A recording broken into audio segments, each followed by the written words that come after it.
One thing we do get, though, is an election is in front of us. And there's a lot of concern and anxiety around this November's election in terms of making sure that you can conduct yourself in a safe way and to make sure your health is protected and to make sure that we are reaching out to all registered eligible voters and giving them the opportunity and giving them the choice not to feel like they have to go into a concentrated, dense environment where their health may be at risk, but provide an additional asset and additional resources by way of voting by mail.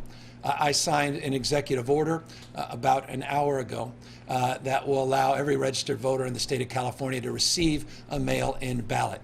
That mail-in ballot is important, but it's not an exclusive substitute to physical locations. People that otherwise are not familiar with mail-in ballots, are uncomfortable with them, may have disabilities, may have other issues that may preclude that as an appropriate option. We still want to have the appropriate number of physical sites for people to vote as well. We've been working with our extraordinary Secretary of State, Alex Padilla, for many, many months on this. He has not hesitated since the beginning of this pandemic to make this one of his top priorities. We're also working with legislative leaders that also want to share their voice in this space as well. In the executive order to release a framework of getting a mail-in ballot, we also have put in some specific language about the need in the next days and weeks, by the end of this month at the latest, to put together a very detailed plan on physical locations that need to be set up for our ballot this November. And that's why I'm very pleased that we have Alex Padilla on the line, who's been working overtime to put all this together to remind everybody of the importance of getting these physical locations up and doing so in very short order. And with that, I want to invite our Secretary of State to share a few words. Alex? Great. Thank you, Mr. Governor. And let me join the chorus of so many Californians in saying thank you for your tremendous leadership during this pandemic. The fact that the numbers are as low in California compared to the size of our population is due to the tough decisions you made at the beginning and the cooperation of so many Californians, as you know.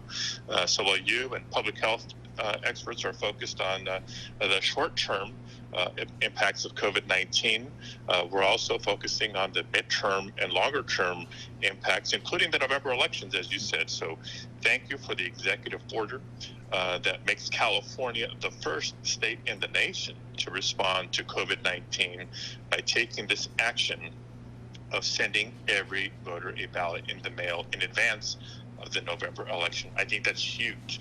There's no safer, physically distancing, healthier way to exercise your right to vote than from the safety and convenience of your own home. And I'll also remind everybody listening here that in California, thanks to the legislature and to you, voters don't have to scramble for stamps anymore. Return postage is prepaid on those vote by mail ballots. So it's great for public health. It's great for voting rights. It's going to be great for participation because this November's election is still slated to be the most consequential election of our lifetime.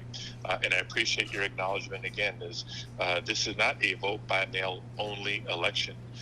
We remain committed to providing as many safe in-person opportunities to vote as possible, both on and before Election Day.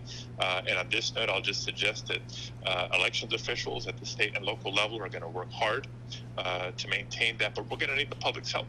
We're going to need voters to verify their registration status, which they can do so easily at voterstatus.sos.ca.gov.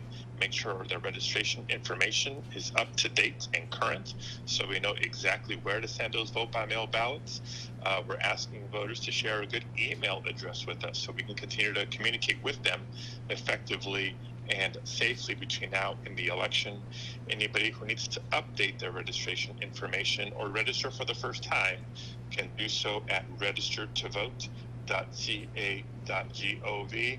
And last but not least, in the interest of our county partners here, we need poll workers. A lot of the election day workforce in years past, all the seniors and retirees that have helped us demonstrate our democracy, are not available. They're in that vulnerable population that you've spoken so much about over the course of the last couple of months. So we need people who are able and willing and healthy to help us out on election day and the early voting time period to sign up. Another opportunity for civic duty and civic participation and community leaders' guidance on finding newer, safer locations to use as polling places and vote centers. So a lot of work that remains, but this is a huge first step, sending everybody a ballot, not a vote by mail ballot application, but the actual ballot in advance of the election while we work to maintain the in-person option. So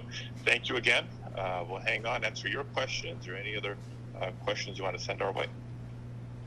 Thank you, Mr. Secretary. Again, thank you for all your leadership and your guidance and your support of the development of the executive order and all of your outstanding work of inclusivity and with members of the legislature, key members of the legislature, and many advocates in this space that were eager to hear this announcement today.